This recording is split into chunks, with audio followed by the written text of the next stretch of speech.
Muy bien, alumnos, buenas tardes. Vamos a empezar la clase de fisiopatología de las glomerulopatías. Lo que hay que recordar acá es que el síntoma cardinal para una enfermedad glomerular va a ser la proteinuria. Y eso se va a manifestar clínicamente con el edema, ¿ya? Entonces, esa va a ser la forma en la que nosotros podemos identificar un paciente con síndrome edematoso con edema, en la cual su defecto primario va a ser una glomerulopatía que condiciona proteinuria. Ok, muy bien. A ver, vamos a seguir cargando esto.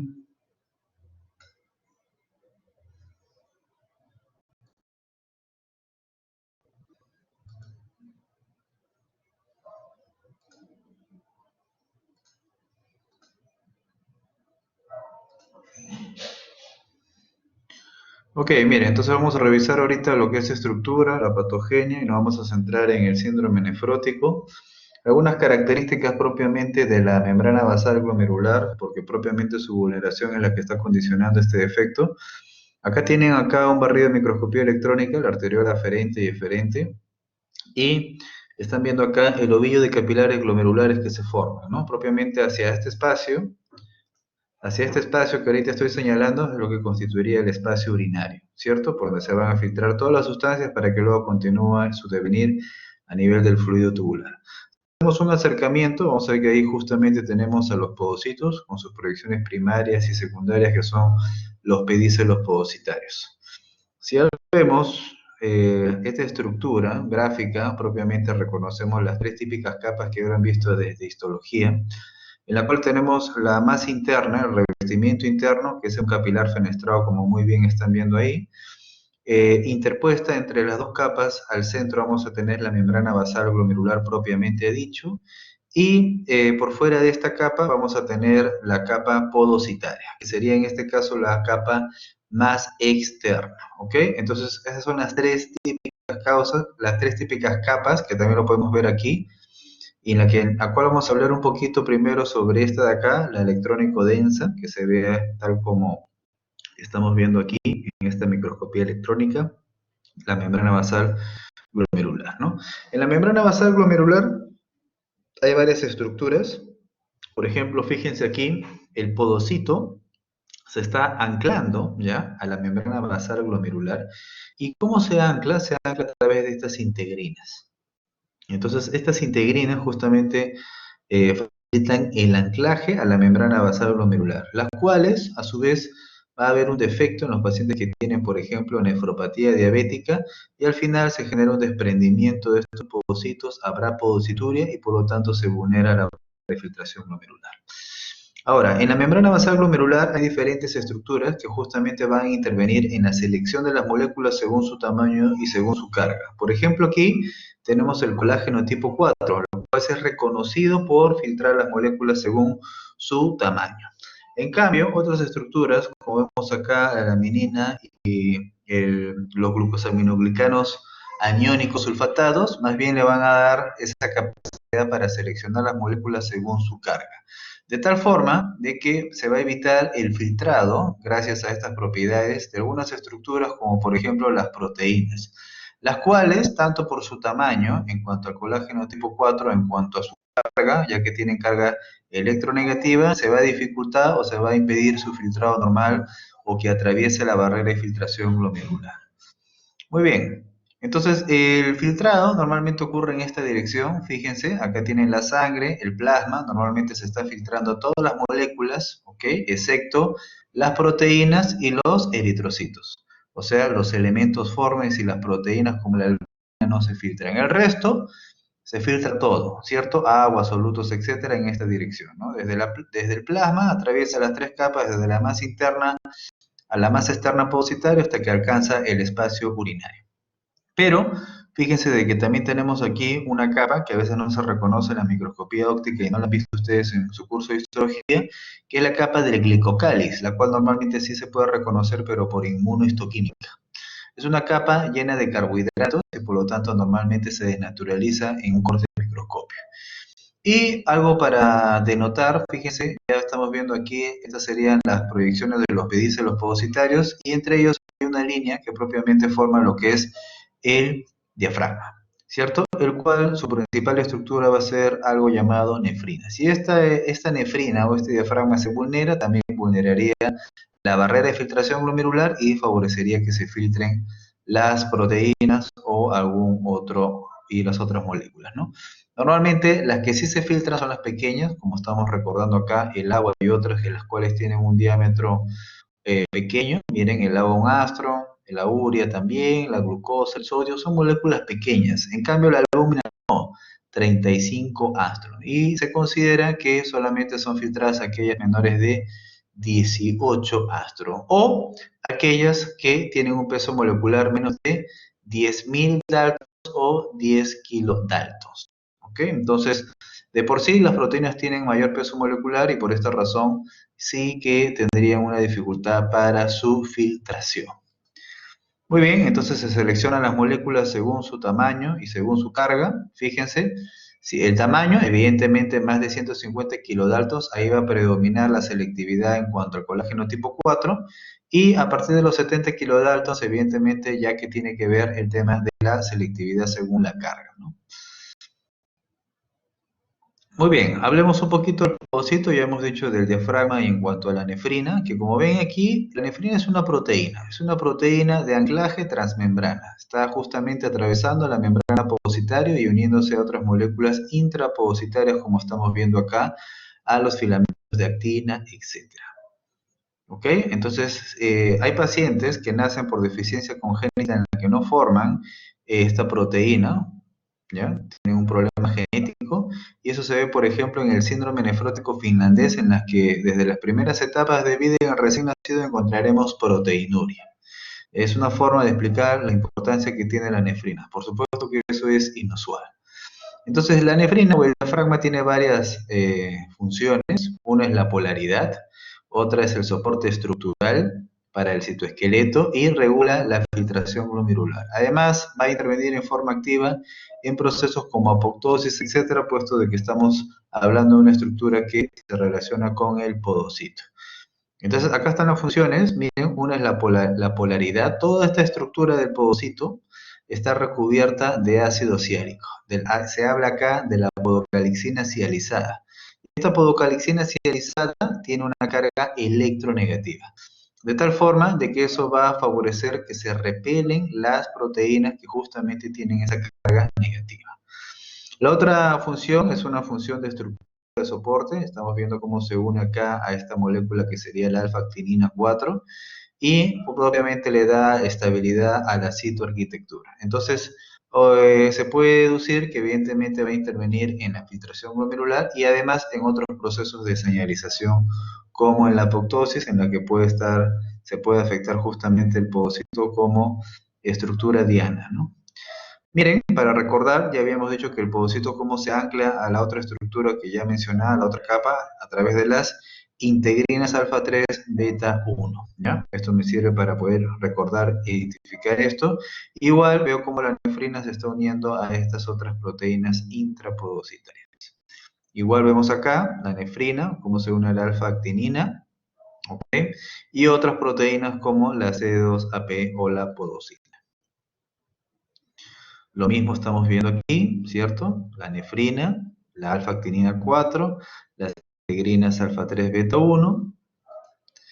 Muy bien. Y la otra estructura será propiamente la del endotelio, ¿no? Acá en la microscopía óptica vemos propiamente la electrónico densa que ya mencionamos y la clara o rara externa y la clara o rara interna. Y adyacente a esta, el endotelio, de la cual habíamos dicho, además propiamente del endotelio fenestrado, que hay un revestimiento más interno, que acá estamos viendo, ¿cierto? En color púrpura, morado, perdón, y que sí que lo podemos identificar, por ejemplo, a esa estructura, pero a pruebas de inmunohistoquímica. Esa estructura es esta de acá, que está recubierta por una gran cantidad de carbohidratos, que por ejemplo tiene este versican, el perlecan, y esto también se pierde en los pacientes que tienen nefropatía diabética. Los pacientes pierden todas estas moléculas de estos carbohidratos y esto también favorece la proteinuria, ¿no? Muy bien. Entonces, hay varias estructuras que intervienen propiamente en la filtración. Otra estructura que también interviene en la filtración son las células mesangiales. Nosotros estamos acostumbrados a ver esta distribución, ¿cierto? Podocito, membrana basal y endotelio, y ahí están las tres capas. Pero fíjense de que también las células mesangiales pueden tener una disposición de tal forma de que pueden tener una comunicación incluso más estrecha con el podocito o incluso como estamos viendo acá con el endotelio. Entonces una alteración o una vulneración de las células mesangiales también podría afectar la capacidad de filtración glomerular, ¿no? Normalmente las células mesangiales que propiamente derivan del sistema fagocítico tienen justamente esa función de depurar algunas sustancias filtradas. Y por esa razón ya se sabe desde histofisiología que tienen una interacción en el filtrado también. Es más, fisiopatológicamente hay lesiones glomerulares como la glomerulopatía mesangial o la nefropatía por IgA en la que se afecta justamente la estructura del mesangio y los pacientes también cursan con proteinuria. Muy bien, ¿cuál es el centro de la patogénesis en una enfermedad glomerular? La principal respuesta es vinculada al depósito de inmunocomplejos, puesto que la mayoría de pacientes con glomerulonefritis o inflamación glomerular tienen depósitos de inmunocomplejos. No es el único mecanismo, pero es el más elocuente. Entonces vamos a describir procesos tanto endógenos o exógenos, siempre hay una susceptibilidad genética como en todas las enfermedades, y todos estos factores inflamatorios que están terminando en el daño glomerular, ¿no? Anticuerpos, el complemento, las citocinas, simiosinas y factores de crecimiento, y células. Vamos a ver la participación de ellos. Entonces, estamos hablando de los inmunocomplejos. Hay dos formas de poder encontrar nosotros un inmunocomplejo. Uno es en cuanto a que el inmunocomplejo, que no es otra cosa que la unión de un anticuerpo con un antígeno, se haya formado o esté preformado en la circulación. Entonces, si se forma en la circulación un anticuerpo con un antígeno, ese inmunocomplejo se le llama circulante y como tal llega hasta el riñón, al glomérulo, y ahí es como que se deposita. En cambio, miren, hay otra forma en la que se refiere que el inmunocomplejo no es circulante, sino es in situ. O sea, en este caso, el antígeno viene a ser una estructura del glomérulo que se vuelve antigénica para el organismo, empieza a reconocerlo como extraño, y llega al glomérulo un anticuerpo. Entonces, ese anticuerpo, una vez que se una a ese antígeno o a esa estructura glomerular, forma un inmunocomplejo, solo que se le llama en este caso in situ. Bueno, vamos a ver cómo intervienen estos factores que ya los estamos mencionando, tanto los celulares como el complemento. Muy bien, entonces tenemos modelos experimentales, pero antes de los modelos experimentales, vamos a hablar un poco vamos a ver este gráfico. A ver, miren acá, ¿qué es lo que estamos diciendo?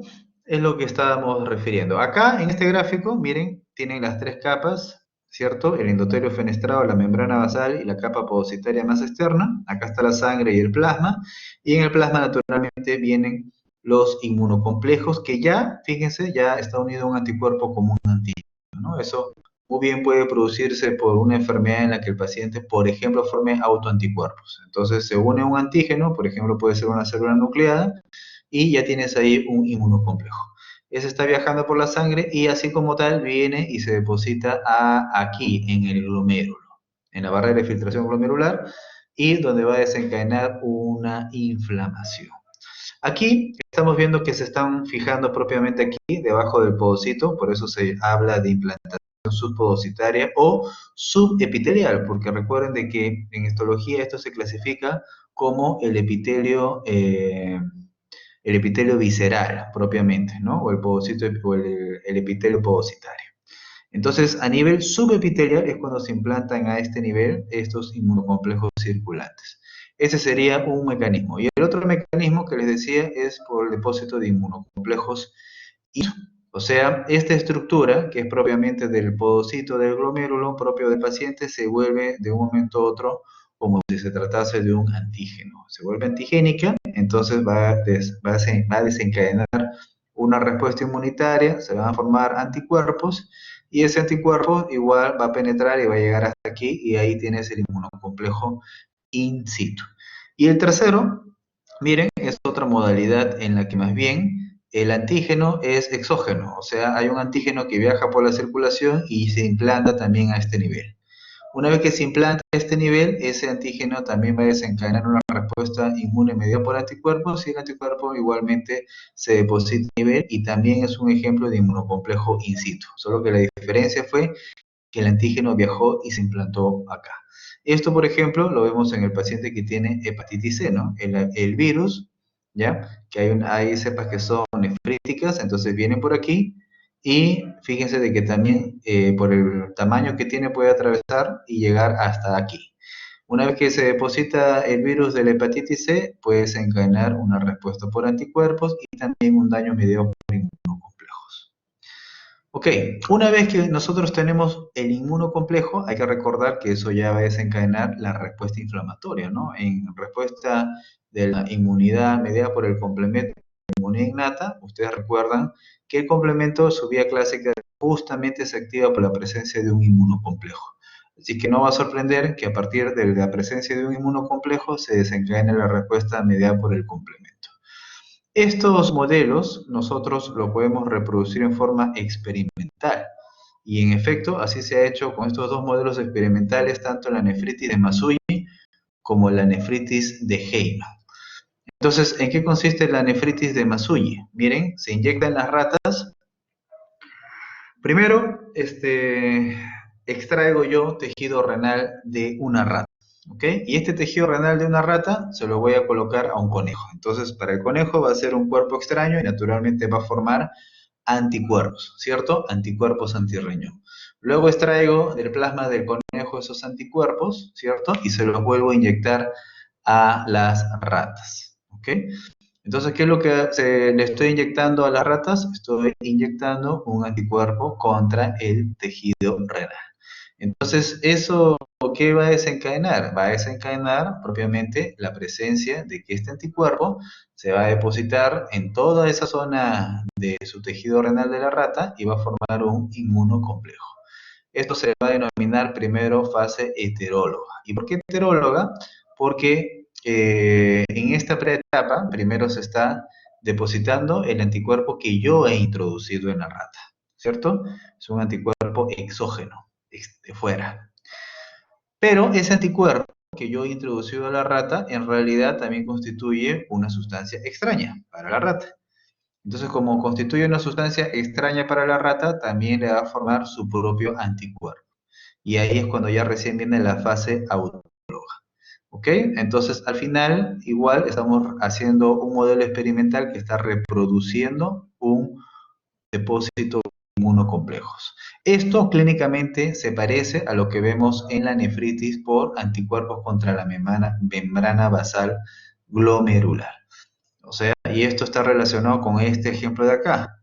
Esa enfermedad de anticuerpos contra la membrana basal glomerular, como se ve en el Good-Pasteur, que es una enfermedad en la que los pacientes pueden tener, además de proteinuria, tendrá hematuria y hemoptisis, justamente se caracteriza por esto, ¿no? Hay anticuerpos contra la membrana basal glomerular, ¿ok? Y lo vemos representativamente en ese modelo experimental de Masucci. Y en cambio, el otro modelo experimental es de Heyman, nefritis de Heyman, en la cual ahora ya no inmunizo a un conejo, sino inmunizo a una rata con el tejido renal de otra rata.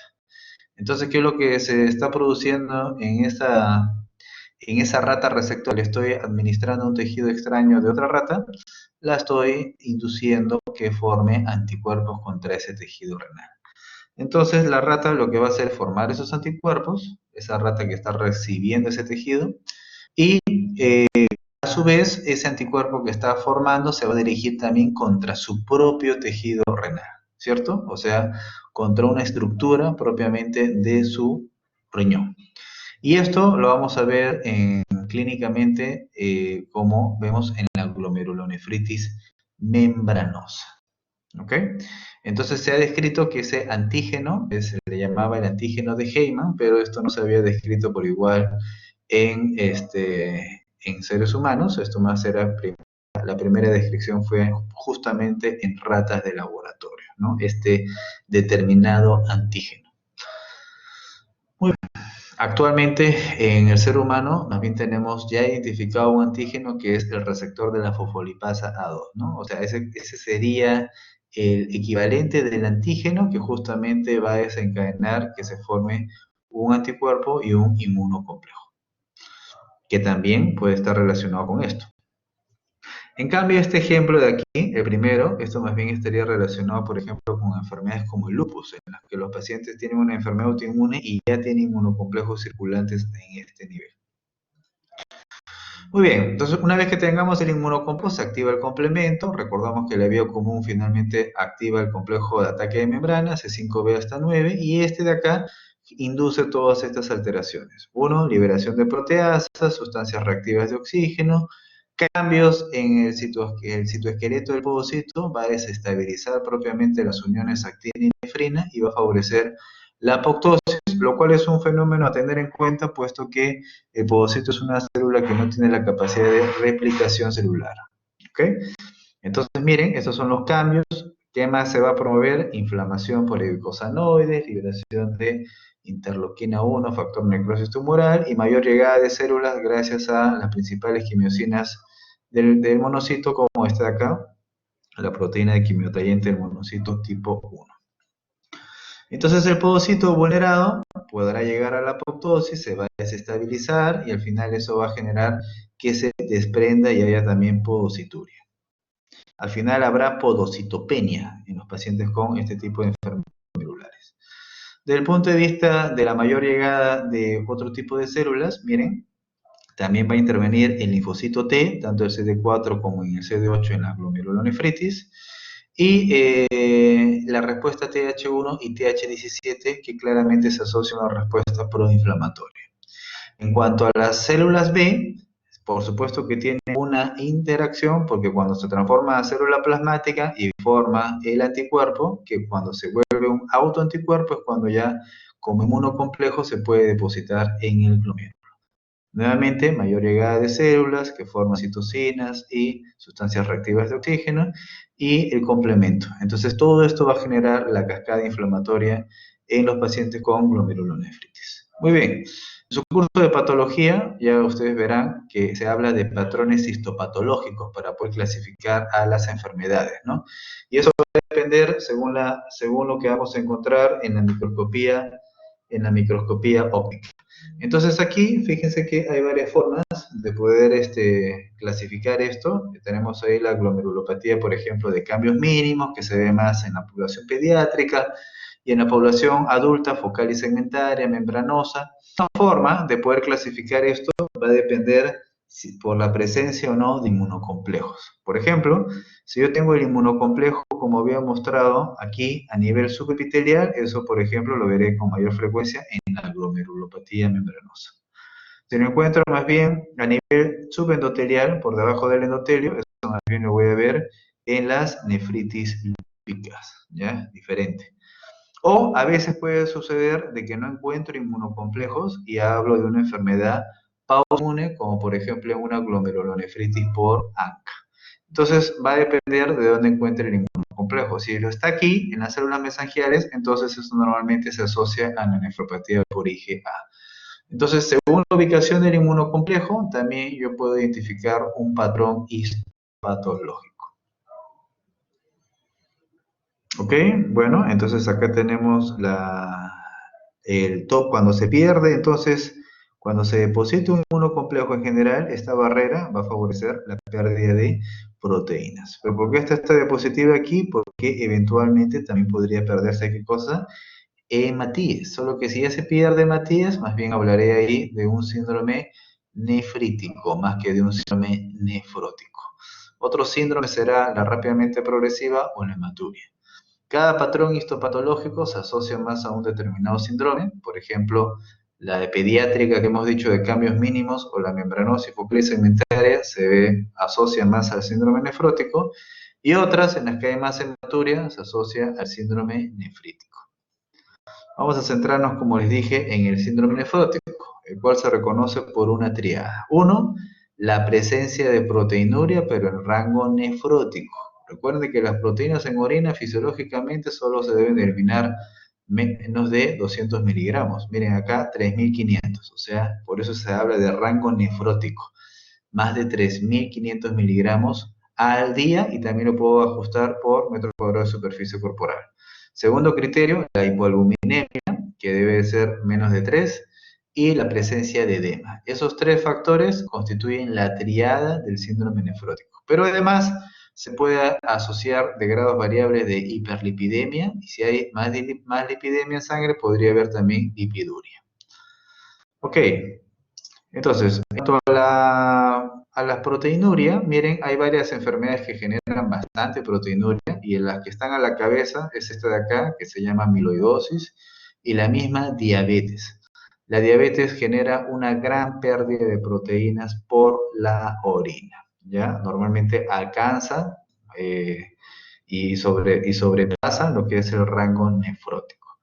Entonces, aquí nosotros tenemos normalmente una síntesis hepática, ¿y qué es lo que está pasando? Si es que, bueno, y que normalmente se filtra, hay una cantidad que se filtra, hay una cantidad que se reabsorbe en el túbulo y normalmente no debería aparecer proteínas en orina.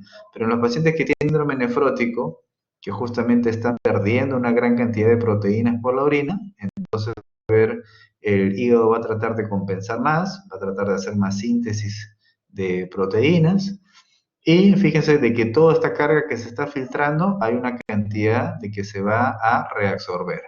Hay una gran cantidad que se va a empezar a reabsorber. Entonces eso va a generar un mayor trabajo a nivel del túbulo, pero eventualmente a largo plazo esto también puede entrar en inflamación y daño. Y al final se pierden más proteínas en la orina. ¿Qué se pierde de proteínas en orina? Se pierden inmunoglobulinas, se pierde el complemento. Miren, si yo pierdo el complemento y pierdo inmunoglobulinas, entonces el paciente puede adoptar un estado de inmunodeficiencia. Y en efecto, es más susceptible a que haga algún tipo de infecciones, en especial por gérmenes encapsulados. También se pierden algunas proteínas que transportan metales, como el hierro, el cobre, el zinc. Podría haber disgeusia en los pacientes. Esto normalmente interacciona en la carga antioxidante, en las catalasas, recuérdenlo. Pierde la proteína que transporta vitamina D y por eso es que el paciente podría eventualmente tener hipocalcemia. Y se pierde también algunos componentes de la coagulación, como vamos a ver después.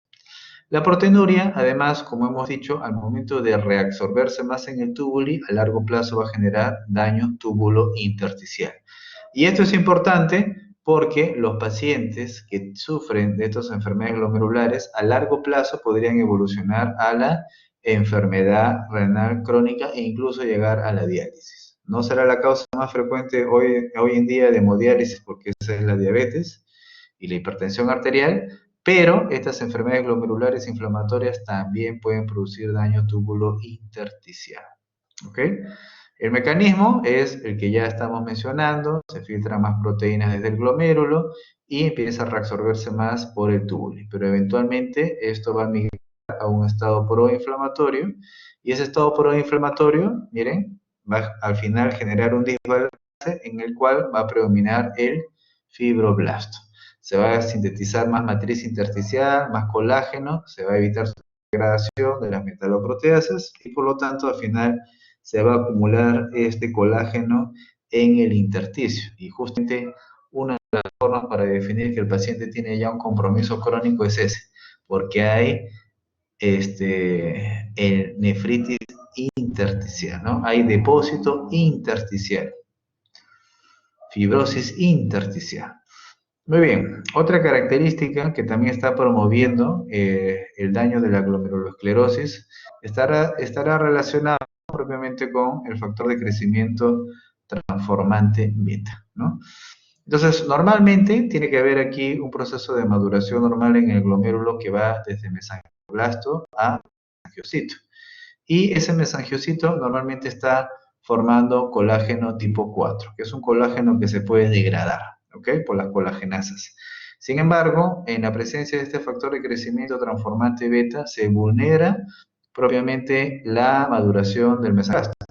Y por esa razón es que el mesangioblasto ya no madura mesangiocitos y ahora ya no forma colágeno tipo 4, sino forma colágeno tipo 2, tipo 1 y tipo 2. Y como consecuencia de eso, al final se va a depositar más colágeno o un colágeno que no se puede degradar.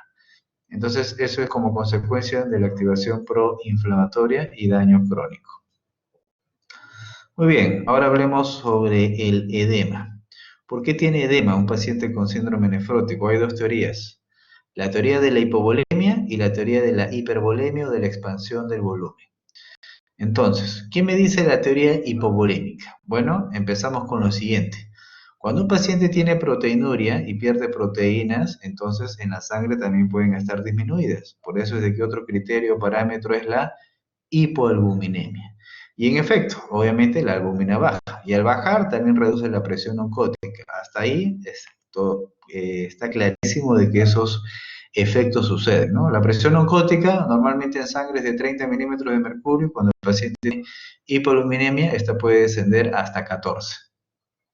Y cuando sucede esto, también está claro hasta ese nivel que eso puede constituir una causa de edema, porque en efecto, al reducirse la presión puede haber una salida de agua o de fuga de líquido hacia el intersticio. Hasta ahí está claro. Sin embargo, lo que agrega esta teoría hipovolémica es que como consecuencia de esa fuga de líquido hacia el intersticio se reduce el volumen del plasma tanto a un punto tal que induce hipovolemia. Eso es lo que dice esta teoría. En cambio, la teoría de la expansión de volumen, lo contrario, más bien el volumen está expandido, más bien hay hipervolemia. Y la razón sería por una retención primaria de sodio y que al final constituiría la causa del edema. Entonces, a ver, esta es la teoría hipovolémica, en la cual hasta aquí hemos dicho que en efecto este fenómeno ocurre, pero a partir de acá esta teoría agrega que desencadena hipovolemia, esto activa la liberación de ADH, del sistema renina-angiotensina-aldosterona y del sistema simpático, como normalmente hace la hipovolemia, y esos tres mecanismos son los que están favoreciendo la retención de agua y de edema. Sin embargo, esta teoría ha sido muy criticada por las siguientes razones, porque los pacientes cuando les han medido el volumen plasmático en realidad está normal o incrementado.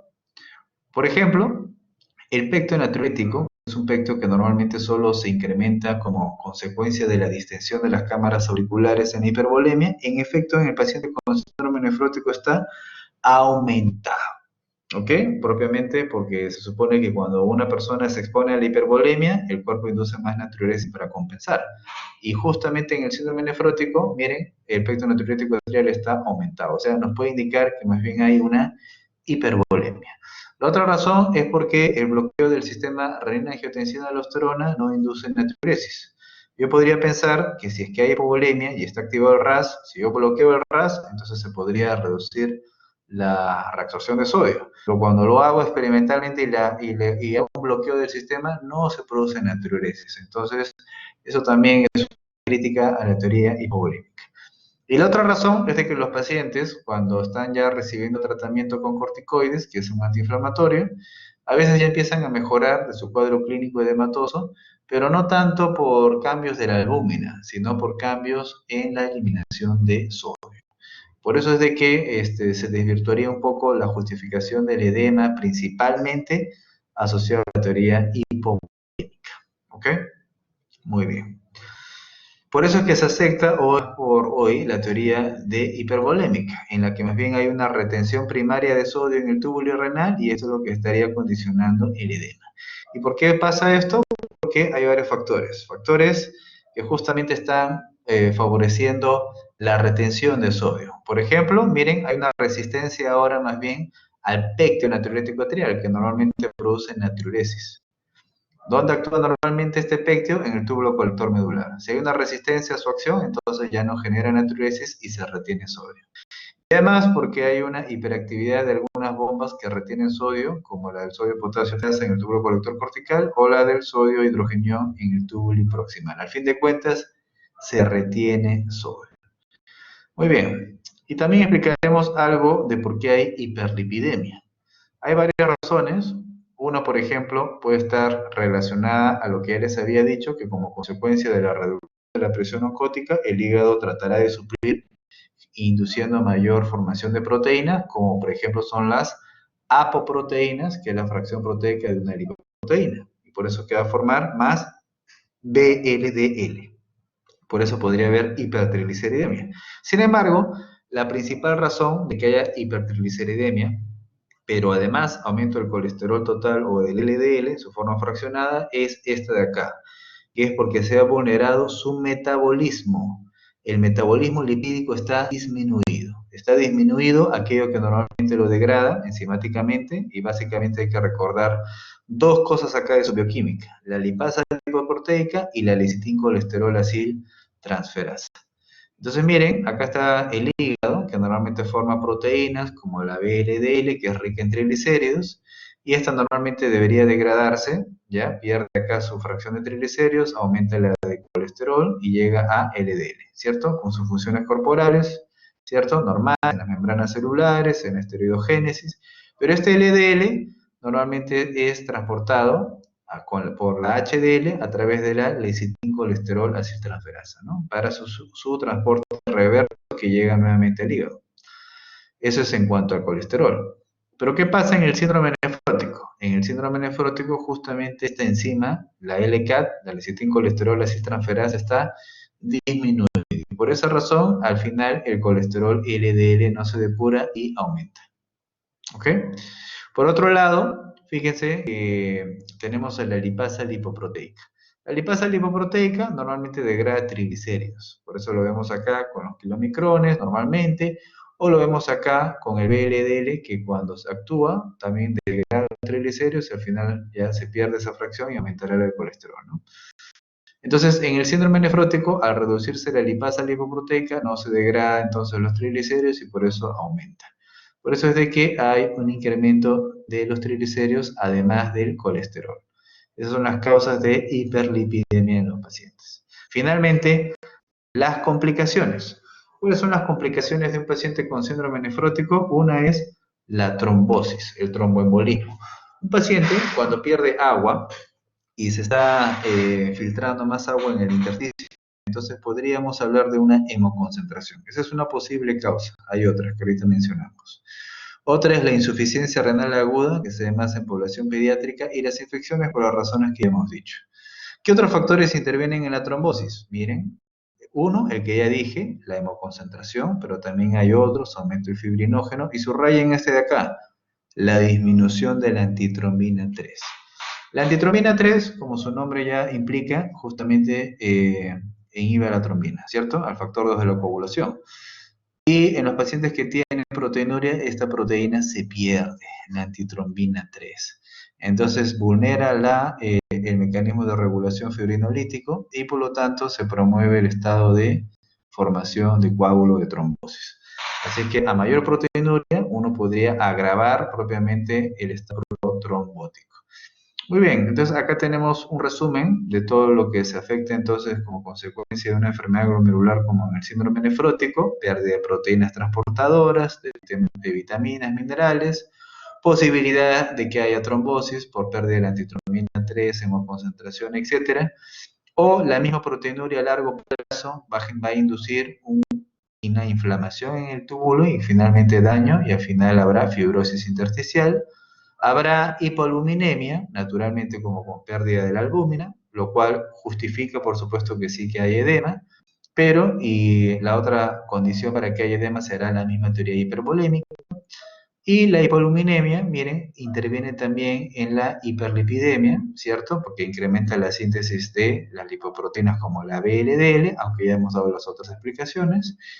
Y también la hipoaluminemia se asocia a largo plazo a malnutrición. También habíamos dicho de que la pérdida de proteínas pierde algunas inmunoglobulinas y el paciente es más susceptible a infecciones. Muy bien, esta sería entonces la fisiopatología de las enfermedades glomerulares. Muy bien, ¿tienen alguna pregunta?